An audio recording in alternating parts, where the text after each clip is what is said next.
I'm a huge fan of Ja Morant. But I think in the 10 games that we've seen Zion and the kind of impact he has had, and the manner in which he plays with the veracity, the athleticism, the strength, this is a man amongst boys. As they said, he's not even in shape yet.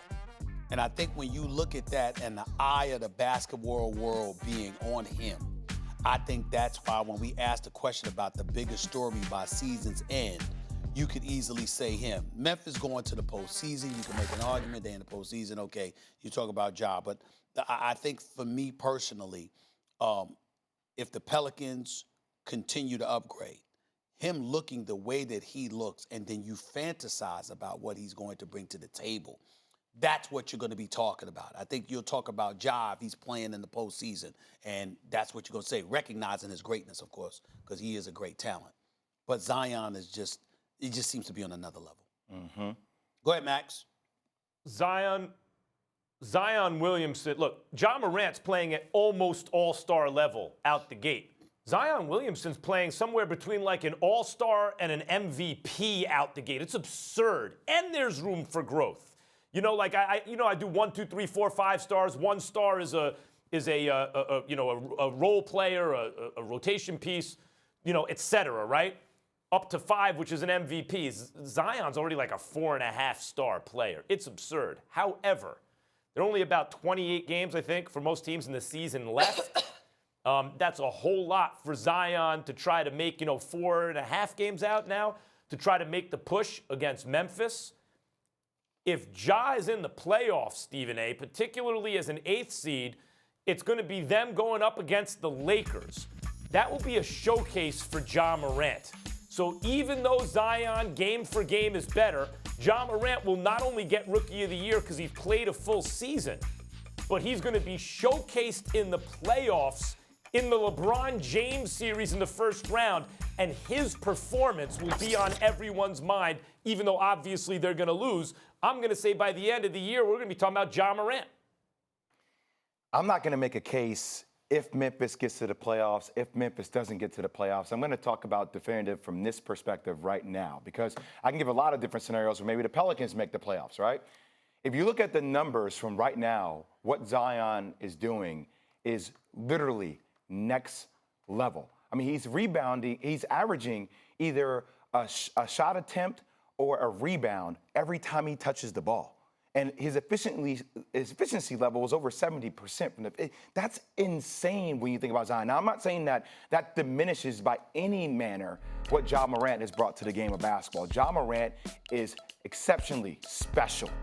If they get to the playoffs, he gets a chance to showcase against the Lakers, great. But I'm not betting on that, the fact that young team can sustain that to make it in the 8th seed in the playoffs. I think there are other teams that are on the way up that are going to make moves in the second half of the season. One of the things you learn as a younger player in the league is that your legs get really heavy in the second half of the season because you're not prepared for the length and you don't have the durability in the season. Now, that may be wrong with Ja Morant, but watching Zion play, the fact that he has gotten a later start, I think behooves him in getting an advantage with the last 40 games or so, last 28 games, 30 games.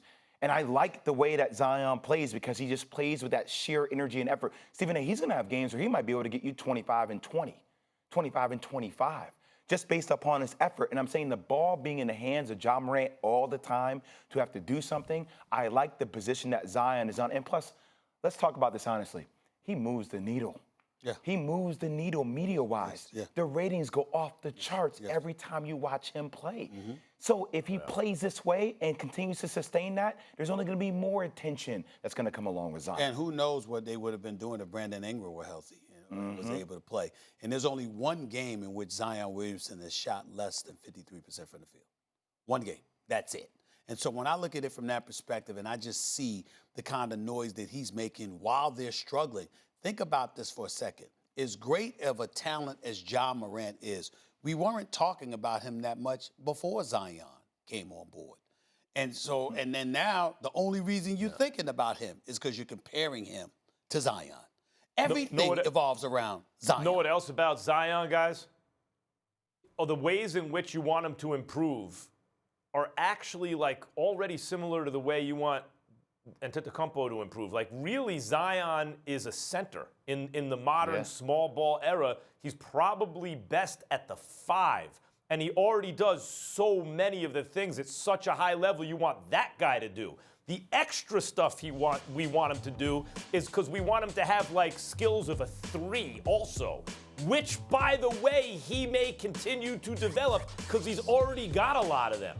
Like, the fact that he's already this good right out the gate and there's obvious room for improvement is scary. I think if you ask, has Zion so far given us evidence to think he'll live up to, be below, or exceed expectations? So far, the evidence to me says exceed expectations, and the expectations were impossibly high.